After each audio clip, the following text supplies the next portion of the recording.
আপনি কি একই কি বলতে আছেন? আপনার কোনো ধারণা আছে আমার জামাইয়ের পাওয়ার সম্পর্কে?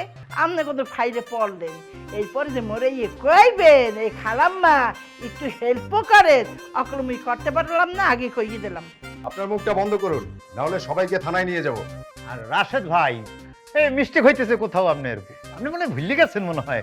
আপনার পোস্টিংটা কিন্তু মই করে দিতেছিলাম, আর আপনি আইছেন না আমাকে অ্যারেস্ট করতে, এটা কোনো কথা রাশেদ ভাই? ফালতু কথা রাখেন, এখন চলেন আমাদের সাথে থানায়। কিন্তু মোকে থানায় নিয়ে তো কিছু করতে পারবেন না রাশেদ ভাই। আপনি মনে হয় মোর পাওয়ার সম্পর্কে ভুলে গেছেন মনে হয়। মোকে থানায় নেবেন, রাখতে পারবেন? একটা ফোনেই কিন্তু সাইডে দিতে হবে। কি সাইডে দিতে হবে না? সম্ভবত আজকের পর থেকে আপনার কেউ ফোন ধরবে না, চেষ্টা করে দেখতে পারেন। পোস্টিং পজিশন নিয়ে পদ বাণিজ্য অনেক করেছেন, আইন আইনের গতিতে চলবে। আমাদের সাথে থানায় চলুন। পরে থানায় নিয়ে কি করবেন রাশেদ ভাই? মুই কেডা? মুই সামান্য একটা দালাল, তেলবাজ। তাই দালাল হইলেও এত চেষ্টা দালাল না, মোটামুটি একটু স্ট্যান্ডার্ড দালাল।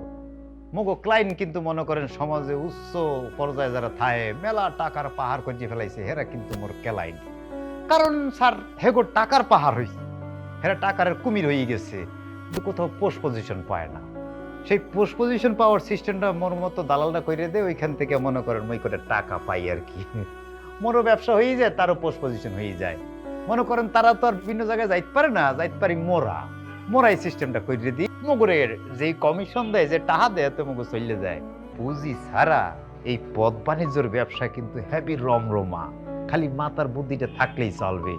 আর ছোটখাটো ইনফরমেশন আপনি মোর সাথে থাকেন, একটা ভালো অঙ্কের কমিশনের ব্যবস্থা আমি করে দিব। আপনার রাশেদ ভাই একদম বাজে কথা বলবেন না, এই নিয়ে চলো। আর মোর মোবাইলটা দিয়ে দেন, মোর লাইভে যাওয়ার সময় পেয়ে গেছে।